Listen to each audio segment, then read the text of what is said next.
Hola familia, estamos aquí para compartir acerca de la palabra de Dios. Yo soy el Padre Samuel Méndez Gutiérrez, sin gusto estar contigo. Estamos en el día número 331 de lectura de la palabra de Dios.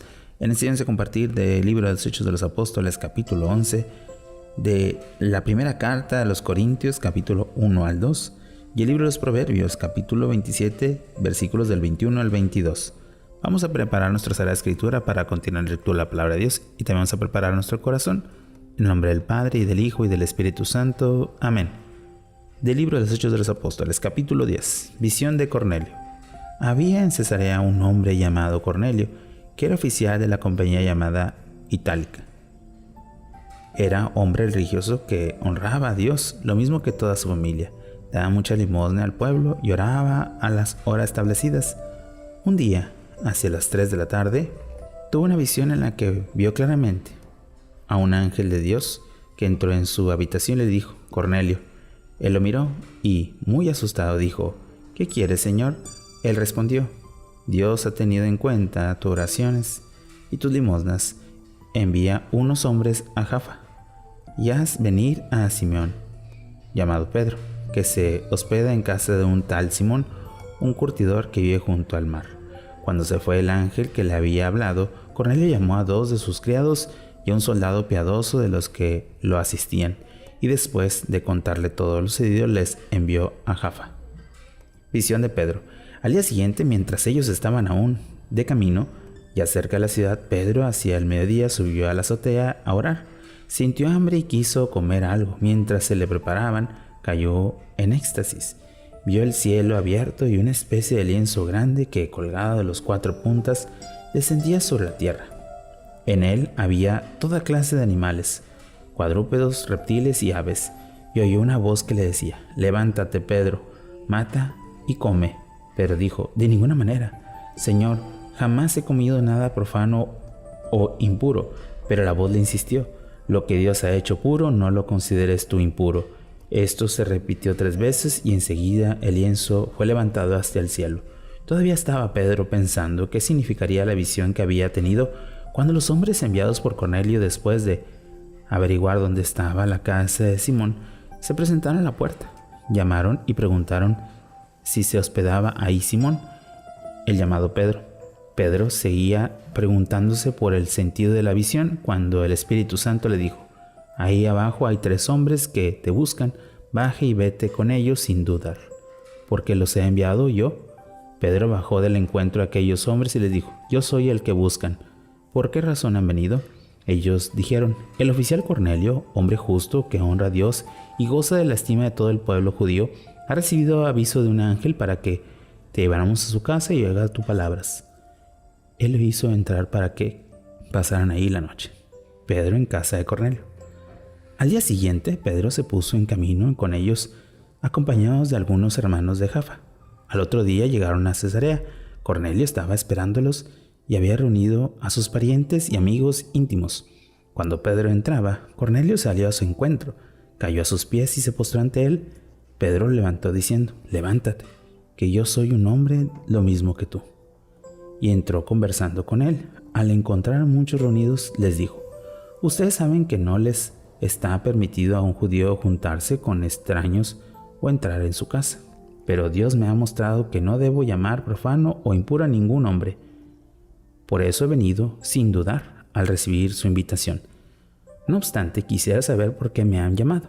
Cornelio respondió: Hace 4 días, hacia las 3 de la tarde, yo estaba rezando en mi casa, cuando apareció ante mí un hombre vestido con ropas deslumbrantes y me dijo: Cornelio, Dios ha escuchado tu oración y ha tenido en cuenta tus limosnas.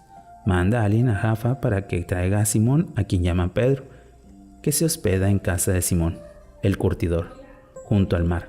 Así que inmediatamente te mandé llamar y tú te has dignado a venir. Aquí pues nos tienes a todos, en presencia de Dios, dispuesto a escuchar todo lo que el Señor te ha encargado decirnos. Pedro tomó entonces la palabra y dijo: Verdaderamente ahora comprendo que Dios no hace distinción de personas, sino que acepta a quien lo honra y obra rectamente, sea la nación que sea.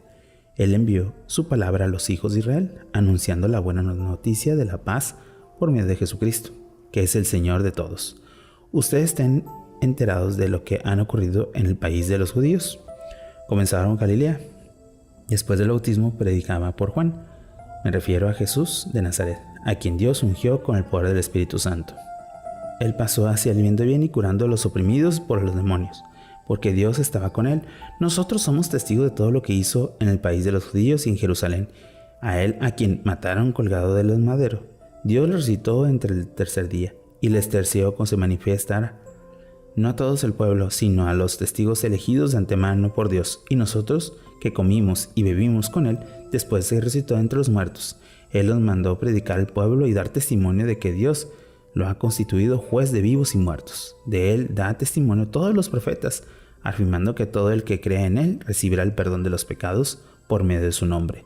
Todavía estaba hablando Pedro cuando el Espíritu Santo descendió sobre todos los que escuchaban el mensaje. Los creyentes judíos que habían venido con Pedro quedaron asombrados de que el don del Espíritu Santo se hubiera derramado también sobre los paganos, pues los oían hablar en lenguas y proclamar la grandeza de Dios. Pedro entonces dijo: ¿se puede negar el agua del bautismo a estos que han recibido el Espíritu Santo como nosotros?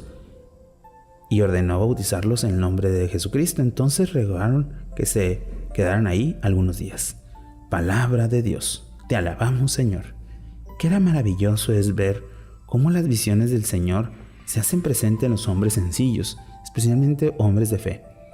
Pidamos al Señor que nos dé esa misma fe y esa visión de ver grandes cosas en nosotros para que así vivamos esa cercanía y esa comunión con Dios. Meditemos un poco la palabra de Dios.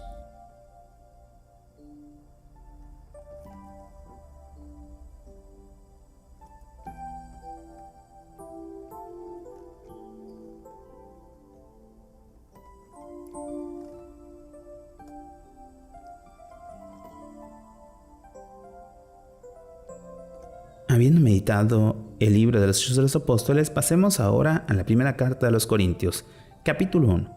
Saludo y acción de gracias. Pablo, llamado por voluntad de Dios a ser apóstol de Cristo Jesús, y el hermano Sóstenes, a la iglesia de Dios que está en Corinto, a ustedes que, consagrados por Cristo Jesús, han sido llamados a ser pueblo de Dios en unión en todos los que invocan en cualquier lugar el nombre de Jesucristo, que es el Señor de ellos y de nosotros.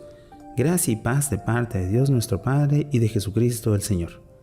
Doy gracias a Dios continuamente por ustedes, pues les he concedido de su gracia mediante Cristo Jesús, en quien han sido enriquecidos abundantemente con toda palabra y con todo conocimiento.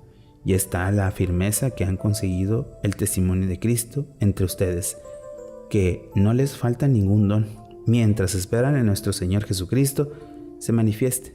Él también los mantendrá firmes hasta el fin, para que nadie tenga de qué acusarlos en el día de nuestro Señor Jesucristo.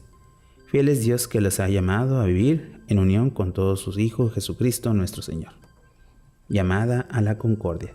Les ruego, hermanos, por el nombre de nuestro Señor Jesucristo, que se pongan de acuerdo para que no haya división entre ustedes, sino que conserven la armonía en el pensar y en el sentir. Les digo esto, hermanos míos, porque los de Cloé me han informado de que hay discordia entre ustedes. Me refiero a eso que unos y otros andan diciendo: yo soy de Pablo, yo soy de Apolo, yo soy de Pedro, yo soy de Cristo. Pero, ¿es que está dividido Cristo? ¿Fue crucificado Pablo por ustedes o fue bautizado en su nombre? Doy gracias a Dios por no haber bautizado a ninguno de ustedes, a excepción de Crispo y Gallo, para que nadie pueda decir que haya sido bautizado en mi nombre. Así, también bauticé a la familia de Esteban. Fuera de estos no recuerdo haber bautizado a ninguno otro, porque Cristo no me ha enviado a bautizar sino a evangelizar, y estos insabios discursos para que no pierda la eficacia de la cruz de Cristo. Cristo crucificado, fuerza y sabiduría de Dios. El mensaje de la cruz, en efecto, es la locura para Dios que pierdan. En cambio, para los que están en vías de salvación, para nosotros es poder de Dios, como está escrito: destruiré la sabiduría de los sabios y haré fracasar la inteligencia de los inteligentes. A ver, ¿es que hay alguien que sea sabio, erudito o experto en las cosas de este mundo? ¿No ha convertido Dios en locura la sabiduría del mundo? Sí, y puesto que la sabiduría del mundo no ha sido capaz de reconocer a Dios a través de la sabiduría divina, Dios ha querido salvar a los creyentes por la locura del mensaje que predicamos, porque mientras los judíos piden milagros y los griegos buscan sabiduría, nosotros predicamos a un Cristo crucificado, que es un escándalo para los judíos y locura para los paganos. En cambio, para los que han sido llamados, sean judíos o griegos, se trata de un Cristo que es fuerza y sabiduría de Dios, pues lo que Dios parece locura es más sabio que los hombres, y lo que Dios parece debilidad es más fuerte que los hombres. Dios elige lo débil. Y si no, hermanos, tengan en cuenta que quieren sido llamados, pues no hay entre ustedes muchos sabios según los criterios del mundo, ni muchos poderosos, ni muchos nobles. Al contrario, Dios ha elegido el que el mundo considera necio para confundir a los sabios. Ha elegido lo que el mundo considera vil para confundir a los fuertes. Ha elegido lo vil, lo despreciable, lo que no es nada a los ojos del mundo, para aniquilar a quienes creen que son algo. De este modo, nadie puede presumir ante Dios. A Él debe ustedes su existencia cristiana, ya que Cristo fue hecho para nosotros sabiduría que procede de Dios, justificación, santificación y redención. De esta manera, como está escrito, el que quiera presumir, que lo haga en el Señor. Capítulo 2. Comportamiento de Pablo en Corinto.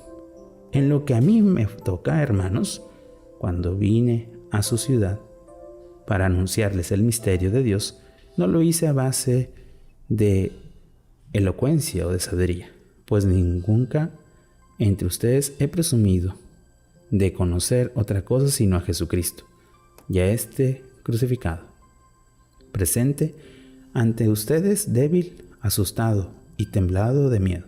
Mi palabra y mi predicación no consistieron en sabios y presunciosos discursos, fue más bien una demostración del poder del Espíritu, para que fundamenten su fe, no en la sabiduría humana, sino en el poder de Dios, la verdadera sabiduría. Sin embargo, también nosotros tenemos una sabiduría para formados en la fe, aunque no es una sabiduría de este mundo, ni de los poderes que gobiernan este mundo, condenados a la destrucción. De los que hablamos es una sabiduría divina, misteriosa, escondida, una sabiduría que Dios destinó para nuestra gloria antes de los siglos, y que ninguno de los poderes de este mundo ha conocido, pues de haberla conocido no habría crucificado al Señor de la gloria. A nosotros, en cambio, como dice la Escritura, lo que el ojo no vio, ni el oído oyó, ni el hombre se le ocurrió pensar lo que Dios podría tener preparado para los que lo aman. Eso es lo que nos ha manifestado Dios por medio de su Espíritu. El Espíritu, en efecto, le escudriña todo, incluso la profundidad de Dios. Pues, ¿quién conoce lo íntimo del hombre a no ser el mismo Espíritu del hombre que está en él? Del mismo modo, solo el Espíritu de Dios conoce las cosas de Dios. En cuanto a nosotros, no hemos recibido el espíritu del mundo, sino el Espíritu que viene de Dios, para que conozcan lo que Dios gratuitamente nos ha dado. Y de esto hablamos, no con palabras aprendidas de la sabiduría humana, sino aprendidas del Espíritu, adaptado lo que es espiritual a quienes posee el Espíritu de Dios. El hombre mundano no capta las cosas del Espíritu de Dios, carece de sentido para él y no puede entenderlas, porque solo a la luz del Espíritu puede ser discernidas. Por el contrario, quien posee el Espíritu lo discierne todo y no está sujeto al juicio de nadie, porque ¿quién conoce el pensamiento del Señor para poder darle lecciones? Nosotros, sin embargo, poseemos el modo de pensar de Cristo. Palabra de Dios. Te alabamos, Señor. Hemos escuchado este capítulo 1 y 2 de la carta a los Corintios. Solamente estamos comenzando acerca de ese encuentro que tenemos que enfocarnos, que el fundamento es Cristo. Así comienza Pablo, diciendo que el fundamento es Cristo, no la sabiduría, no el poder, no las cualidades. Solamente quiere enfocarse que Cristo es el fundamento.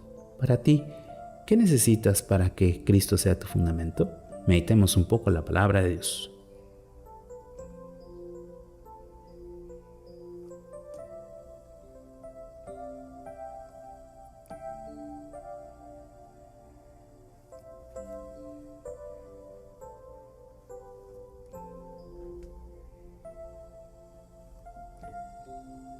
Habiendo meditado la primera carta a los Corintios, pasemos ahora al libro de los Proverbios, capítulo 27, versículos del 21 al 22. La plata en el crisol, el oro en el horno, y el hombre en boca de quien lo alaba. Aunque machaque el necio el yunque, no lo arrancará su estupidez. Palabra de Dios, te alabamos, Señor. Oración final. Señor Jesús, tú eres el fundamento de toda nuestra vida. Ayúdanos a predicar tu vida, tu palabra y tu amor a todos los hombres para que así podamos estar unidos en ti y podamos estar sin divisiones y estar unidos en el amor. Tú que vives y reinas por los siglos de los siglos. Amén. Bueno, familia, hemos tenido un día más de lectura de la palabra que podamos ir reflexionando y todo bien nuestra gran experiencia. Que tengas un bonito día, una fantástica semana. Bendiciones.